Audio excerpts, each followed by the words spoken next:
Interventions with a King. Discussion and commentary based on articles from JACC Cardiovascular Interventions. I'm Spencer King, editor of JACC Intervention, and I'm visiting today with Dr. Terry Lefevre from Institut Cardiovascular, Paris Sud. Yes. And we welcome you very much. You have a wonderful paper in JACC Interventions dealing with a very current and important topic. It's got to do with the transfemoral approach to TAVI, to transcutaneous aortic valve implantation. And we are learning, particularly right now, since we've heard the results of the partner trial, that vascular complications are some of the more serious complications. And you have developed a new criteria to predict vascular complications. Tell us about that and how that may be beneficial as we go forward in this exciting new technology. Yeah, thank you very much, Spencer. So it's, as we learned today and in past the Cohort B of partner, access site complication is really an issue when doing TAVI.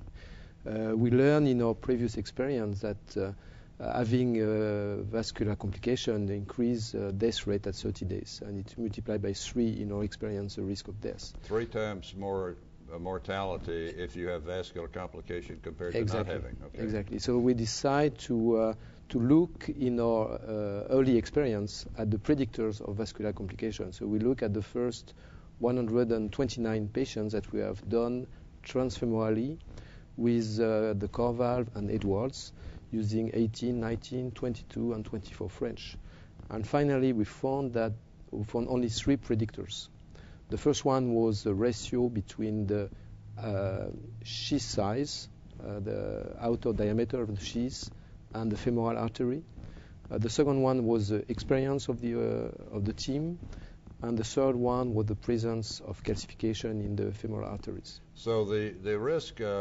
You had the opportunity to use many different sizes and both types of aortic valves, and independent of that, you could correlate the sheath size very, very well with artery and as an important ingredient, and calcification. And what about tortuosity? Is that very important? Yeah, so it's an important parameter, but we didn't find as an independent predictor. What is interesting is that the sheath size by itself was not a predictor, but only the ratio between the sheath size and the femoral size. And the cutoff point was a ratio of 1.05 with a good predictive value. So how do you use this information to improve the outcomes? So today we use this SFAR ratio to decide which approach we will select.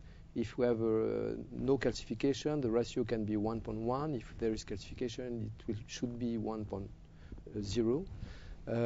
And we decide the approach, so transapical or transfemoral or transaortic or subclavian, according to the SFAR ratio that we found. So in the trial that was just done, the approaches were transfemoral or transapical, but you've added in now also going the subclavian route, and you tell me a sternal small incision. Yeah, exactly.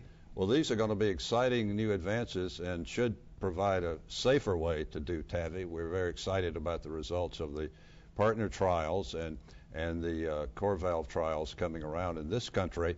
And your experience is going to be put to work. Hopefully we'll have less vascular complications in the future. Thank you very much for visiting with us. Thank you very much.